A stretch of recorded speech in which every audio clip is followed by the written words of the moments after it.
Welcome back. This is the intake, and I'm Mike. And this is Torque Talk.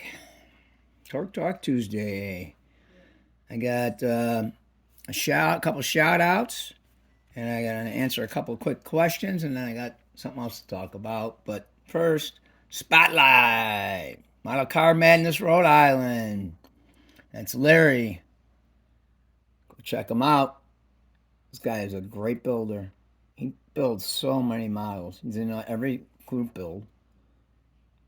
He just knocks them out, and they're beautiful. I don't know how he does it all. I really want to build my Yanko, Baldwin, all those. Very cool. So go check out Model Car Madness from Rhode Island. Larry, it's right down here in the corner. If I didn't show that, sorry. And there's his email. I'm going to get one of these cool looking shop cards. All right. Other shout out is I don't have his card, and I'm always getting more subscribers, and they're saying it's coming from him. And this guy's really big in the community. This is Dutch from Wrong Way Scale Models. I love that name. He's got a great channel. He's got 159 videos, 746 subscribers. Let's get him up there. Let's get him over 1,000. Come on, we can do this. I missed his video. He's got an update today. He just did a big G word yesterday. So go check him out. Great channel, Dutch, Wrong Way Scale Models. All right. I got Joe's Rush Shop. Man, I can't speak with the new mouth here. He had a question. How many stalled projects do you have?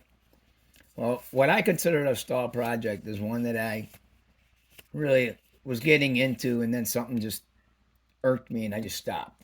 That's a stall. Not something I was tinkering with and figuring out if I can do it a certain way for a future build or something, but something I was really working on, and then something just hit me the wrong way, and I quit working on it. So, with that being said, I have four. And I got to get them built. I showed one of them before, and guys are in the comments going, "Why don't you build that? That's so cool." But something bothered me about it. But I will. I'll get to it. So there, Joe's Rush Shop. Go check him out. He's a great guy. He's got a lot going on too. Um, Dean Bench Racing Garage. Dean's got a ton of models, man. He's a great builder. He's got a huge stash. Great guy. Very nice. Did a giant shout out for me the other day because of the group build and everything. So it was really cool. That group build, by the way, Burgers and Beers. 25-26. Don't forget about that one. It's a good one. Um, Dean asked a question. Does something irritate you about your workspace? He's thinking about rearranging his workspace. He was asking people questions. Well, I don't know if I'm going to help you or not, Dean, but I can't stand clutter. I get claustrophobic. It gets me all like anxiety stricken, and I have to stop and clean up. If I get too much stuff out, man, I got to put it away. It drives me crazy. Recently, my wife got me some awesome bins, and I got those paint organizers, and that really helped. That made me feel a lot better. I was trying to not even come in here to work. I was like bringing stuff out in the living room and watching TV and building stuff out there because I didn't even want to sit in there. But that really bothers me. That really gets me going. That's it on the questions and the shout outs. So now on to the not so fun stuff. I got an update on my Customs Hot Rod Illustrated group build. It's actually 2025. Hosted by Paul or Left Coast Mile Car Builds and Luke from Customs Illustrated. Appreciate it. I think it's an awesome group build. I hope it continues. But anyway, so a few days ago, I was on here whining about my paint. And I was actually just trying to reach out to see if anybody had any ideas on what was going wrong. And I got so much advice. I learned a lot just from people trying to give me advice on what happened. Like I bought new O-rings. I bought a whole bunch of little stuff to go with it and learn some stuff, learn some great stuff, compressor, check your compressor, drain your compressor. So now I'm taking my hose off every time I stop painting, and I let that air out, and I make sure my compressor's clear and all that stuff. But anyway, I'm really having a hard time with painting. I really want to thank everybody for all their great advice and really helping me out. And tell you what, I really get this out of here. I really I don't know what to say about this thing. I don't know if I should pitch it or what. No, I shouldn't because it's awesome. All that great advice paid off. This thing's beautiful now. 2K clear over it. I got one booger right here in the hood. I literally watched that thing fly into there. That and this, whatever that is, they came at the same time. They got right in the spray and went whoop. I'm like, you're kidding. But other than that, this thing's gorgeous. And I really appreciate everyone's advice.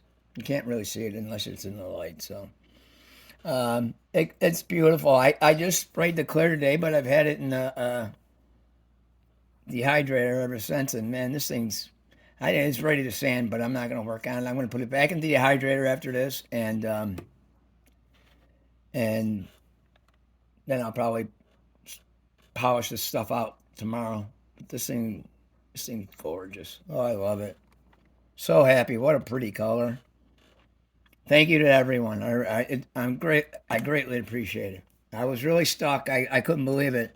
One of the bad habits I had was I was leaving my mixed paint open while I was painting because I keep it in jars.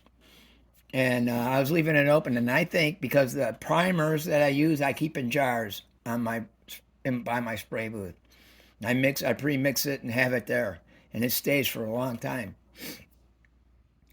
So it sprayed great the day before, and the next day it would not spray. So I'm thinking that it was drying out, and so I keep the lids on now, and I've got those in though. That's another thing I got coming in. They're like a week away, but the inline filters that filter out oil, water, dust, they go right on the end of your airbrush, and then you put your quick connect on the bottom of that, and you click it in.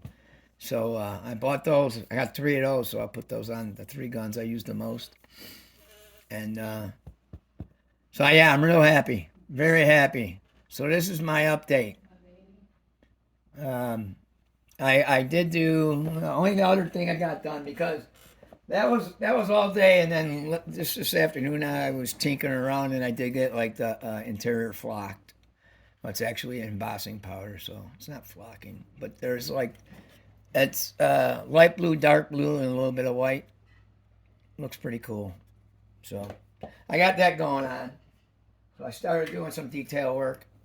That's really all I have left to do is all the detail painting, um, and lenses and all that stuff. Obviously, I gotta get that out, but so pretty. I'm so happy, and I really appreciate it. And the other thing, if you watch that AMC podcast when they had Gary Seeds on, it was like 2-3 weeks ago. You gotta watch it. You learn so much. I think he's gonna do more. Um, One of the big questions that was asked is how soon after you spray your candies or whatever paint you're painting do you put your clear coat on? Do you spray your 2K? And Gary goes, well, it's a cigarette. And everybody just kind of looked at him like, what? And he goes, I light up a cigarette, I walk outside, I smoke the cigarette, I come back in and I spray. He goes, just enough for it to flash off a little bit and I spray right on it. So you can do it. I tried it on a spoon, and then I could do it with acrylics too. This acrylic candy. I did the primer, the pearl white that's underneath this. This is pearl white under here. And then I sprayed the candy on it. Waited like 10 minutes and sprayed 2K clear on it. And I loaded it up, and it was fine. So this was sprayed probably 2 hours after it was in the dehydrator for 2 hours. Because Gary said you could wait, you got to do it within 24 hours or you're in trouble. But he says he does it right away. That's how he gets it all done. So good tip for you. Go watch that. Go watch that AMC podcast when it had Gary Seeds on there. They had Jimmy from Kitback Customs on too. That was another great one. Man, those guys are so talented. I enjoy watching their stuff, watching them and seeing their stuff. So, all right, that's it. Just jabbering like crazy because I'm excited. So I want to thank everyone again. So much great advice. It really sunk in. I learned to be more concerned with paint and water, and water getting in the spray gun and stuff, spitting it out and all that good stuff. So thanks to all my subscribers. I appreciate it greatly. Y'all take care now.